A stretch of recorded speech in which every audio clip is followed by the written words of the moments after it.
के घंटे जैसे ही टन टन बजेंगे, वैसे ही भूत पिशाच निकट नहीं आवे, महावीर जब नाम सुनावे। हनुमान चालीसा में आपने पढ़ा होगा, तो हनुमान जी का नाम आते ही भूत पिशाच प्रेत यह सब दूर चले जाते हैं। बिहार में सिवान का एक ऐसा स्थान जहां पूरे देश और विश्व से लोग प्रेत आत्माओं को छुड़ाने के लिए आते हैं। ये एक ऐसा स्थान है जो धार्मिक मान्यताओं का पोषण करता है। 400 साल से अधिक का यह स्थान है और यह हरि राम ब्रह्म का स्थान है। पहले हम महाराज ब्रह्म महाराज जो हैं यहाँ के, इनकी प्रतिमा, इनकी जो मूर्ति बनी है, स्थापना हुई है, उसका हम दर्शन कराते हैं। यहाँ नर नारी बच्चे बूढ़े सभी आते हैं और आकर के यहाँ दर्शन पूजन करते हैं, मनोकामना की पूर्ति होती है। बताते हैं कि यहाँ कभी गोस्वामी तुलसीदास जी भी चल करके यहाँ तक आए थे। हम यहाँ के उस पवित्र सरोवर का भी दर्शन आपको कराएंगे जहाँ आकर के लोग स्नान करते हैं और तमाम ऐसी बाधाओं से उनको मुक्ति मिलती है। इस मंदिर परिसर को आप देख रहे हैं, इधर हवन कुंड है, इधर कुछ बाबा लोग बैठे हुए हैं और कुछ लोग ऐसे भी हैं जिनकी जीविका यहाँ से चलती है। मैं यहाँ आया हूँ तो कुछ हमें पहचानने वाले भी मिल गए हैं जो हमारे वीडियो देखते हैं, उनसे भी हम बात कराएंगे। सबसे पहले हम देखिए, हमारे कई एक मित्र मिल गए, उसी में से एक अभी मित्र मिल गए। इन्होंने कहा हम वीडियो बरसों से आपका देखते हैं। शुभ नाम आपका? नित्यानंद पांडे। नित्यानंद जी, कब से देखते हैं? हम तो लगभग 2 साल से देख रहे हैं। 2 साल से देखते हैं, तो यहीं के रहने वाले हैं? यहीं के पंडा हैं हम। अच्छा अच्छा, बहुत बढ़िया। तो यह क्या महत्व है इसका?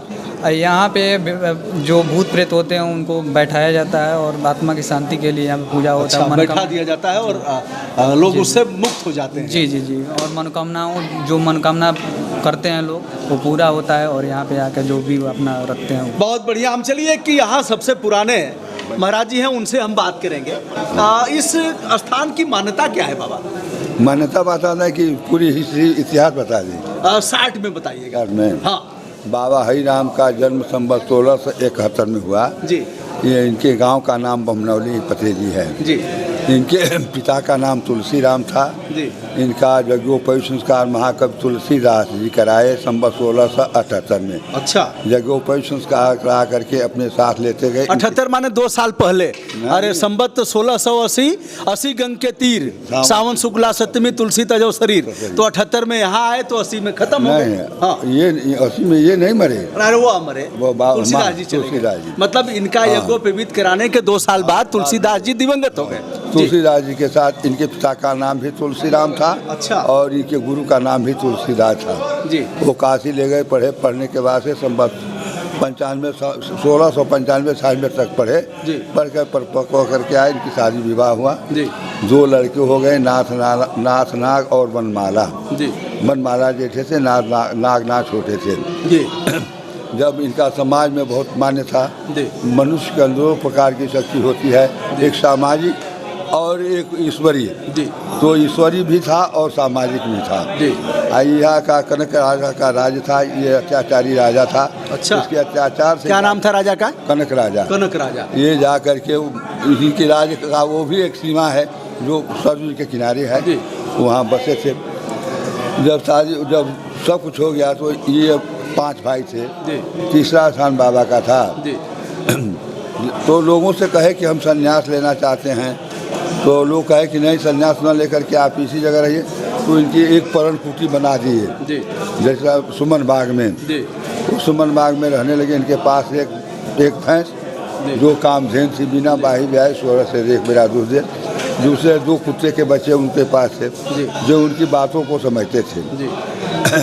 गांव के बगल में एक शिवरी गांव है जिससे बाबू लोगों से और इनके पिता से झगड़ा लगा जमीन के बाबत में। जब ये सुने कि हमारे पिता को दबा रहे हैं तो कुत्ता लेकर के पहुँचे, जा करके जमीन कब्जा हो गया, यहाँ रहने लगे। उसी में का एक सिरवा कनक राजा के यहाँ रहता था और वह सिरवा जो था राजा से बहुत कुछ बढ़ा चढ़ा करके बात कहा कि उनके पास कुत्ता ले लिया जाए तो राज की बड़ा भाई सुरक्षा होगी। राजा कनक शाही और वो दोनों आदमी गए, तुलसी राम से कहे कि अपने लड़के से कुत्ता दिलवा दीजिए। बाबा ने कहा, उनके पिता ने कहा कि ये हमारे मान का नहीं है, वो दीदी आज है, आप जा कर के मांग लीजिए। जब वहाँ मांगने के लिए गए तो बाबा ने कहा कि स्वागत करने के बाद खूब आदर सत्कार, बाबा से बोले कि जितना राज को दे देते हैं, लेकिन एक काम करो कि कुत्ता को दे दो। बाबा ने कहा कि सन्यासी के लिए धन की क्या जरूरत है, हम कुत्ता नहीं दे सकते हैं। रघुकुल रीत सदा चली जाई, प्राण जाई बरु वचन जाई, सब कुछ हो सकता है लेकिन मैं कुत्ता भैंस नहीं किसी को दे सकता हूँ। राजा क्रोधित होकर के कहा श्रीवास साहब से, जब क्या होगा, तो कल चल, आप चुप रहिए, कल इसका उपाय हम कर लेंगे। चल करके जो चरवाहे में भैंस लेकर के आएगा, हाँ करके ला करके राज में बनवा लिया जाएगा। वही काम हुआ, ला करके भैंस बनवा लिए। चरवाहे रोते गाते जा कर बाबा से कहे कि कनक राजा के सिपाही भैंस ले गए भैंस ले गए। वो बाबा वहाँ से ये बात जवार के अंदर फैल गई, लोग मारपीट करके लेने के लिए सोचे। बाबा ने कहा कि नहीं, मार फौजदारी करने की कोई जरूरत नहीं है। होनहार हृदय बसर विसर जाति सब स्तुति, जो होनहारी है होने वाली है, किसी की मान के नहीं, किसी को जाने की जरूरत नहीं है। वह कुत्ता लिए और आसन लिए, अपना कमंडल लेकर के आई। ये राजा का फुलवारी था जिसमें बाबा का एहसान बना हुआ है। आपन आसन लगाए और हवन पूजा पाठ करने लगे। बड़े बड़े राजा महाराजा सुने कि मैरवा में तो जो है सो कनक राजा के जरिए एक ब्राह्मण मरा है, इनको समझाए उनको समझाए, मर गए। हाँ बताओ। तो 20 दिन 20 रात जल नहीं ग्रहण किए। बड़े बड़े राजा महाराजा इनको मनाए उनको मनाए, लेकिन किसी ने बात नहीं छोड़ी। ये अपनी जिद नहीं छोड़े, वो अपनी जिद नहीं छोड़े। उसकी रानी ने, कनक राजा की रानी ने कहा कि ब्राह्मण मर जाएंगे तो हमारा सर्वनाश हो जाएगा। उन्होंने कहा कि नहीं, वही मंदोदर और रावण वाला किस्सा है। कहा कि नहीं नहीं नहीं, तुम डरती हो औरत की जात, मुझको कोई भय नहीं है, लाखों ब्राह्मण रोज मरते हैं, हम देख लेंगे। 21 आकर के खिड़की के रास्ते से इनको दूध और चीनी पिला दिया। जब आँख खुला तो बाबा ने देखा कि तो राजा की रानी है। कहा कि ये तो बहुत गलती कर दिया, जो मरने वाला था उसको जिलाने की क्या जरूरत थी। रानी ने कहा कि अब उस मूर्ख राजा को हम क्या समझाएं, आप हमको आशीर्वाद दीजिए। वो गर्भवती थी, अपने नैहर चली गई। उसके बाद से 21वां दिन इनका अंत हो गया। इनके परिवार में खबर गया कि बाबा ब्रह्म जी हरिराम मर गए। अरे तो ब्रह्म थे नहीं, मर गए। परिवार के लोग आए इनको ले जाने के लिए, लाश उठी नहीं, अजर अमर जैसे हो गया। उसके बाद से जो है सो इसी जगह दाह संस्कार हुआ जहाँ की आज समाधि लगी हुई है। तो संवत 1708 में इनकी मृत्यु हो जाए। मृत्यु होने के बाद से 12 वर्ष बाबा विश्वनाथ की तपस्या जा कर के किए। ये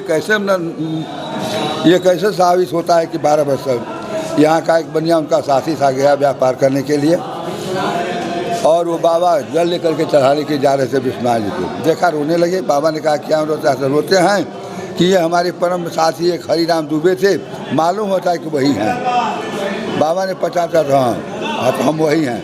हम जो है सो उनको ये वचन था कि अपने परिवार से मुलाकात नहीं करना है।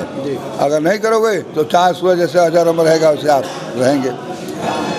व्यवहार परिवार से मुलाकात नहीं किए।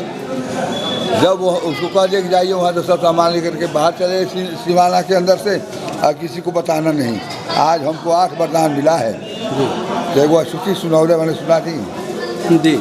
मतलब जैसे ठीक है, अब हम पूरी बात समझ में आ गई, लोग भी समझ गए। 1708 में इनकी मृत्यु हो गई। 1708 में तब से जो भी आते हैं यहाँ उनकी मनोकामना पूरी नहीं, 8 वरदान लेकर के आए।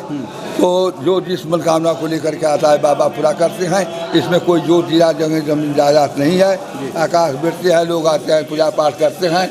हम लोग सब मानसिक गति नहीं है, हम लोग पारिवारिक हैं। 2-4 पैसा देता है, बाबा की पूजा पाठ करते हैं और अपना पालन पोषण करते हैं, बाल बच्चों को देखते हैं। और ये जो हम लोग का घर जो है तो उत्तर प्रदेश में पड़ता है, देवरिया जिले के अंदर, और कुछ लोग यहाँ के भी हैं, है ना। और इसमें किसी प्रकार का आय का साधन नहीं है, आना किसी प्रकार का जो तीरथ है, बस यही बात। देखिए यह 1724 में का स्थान बांधा गया जी।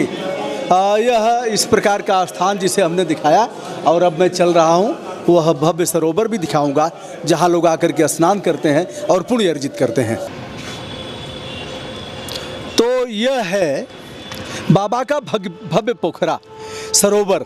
इसमें बड़ी बड़ी मछलियाँ हैं और कोई इन मछलियों का शिकार नहीं करता।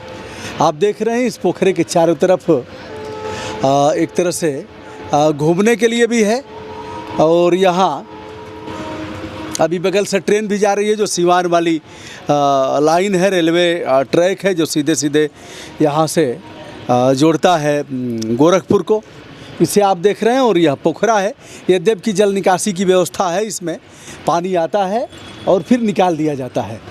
कपड़े बदलने के भी स्थान हैं, लोग स्नान करते हैं, लेकिन पता नहीं कौन सी मान्यता है कि यहाँ कपड़े छोड़ जाते हैं लोग और इन कपड़ों को लोग ले जाते हैं। यह भी एक व्यवसाय का कारण है। आप देख रहे हैं चूड़ियाँ यहाँ बिखरी हुई हैं, यहाँ कपड़े बिखरे हुए हैं और यहाँ से पानी ले जाते हैं लोग।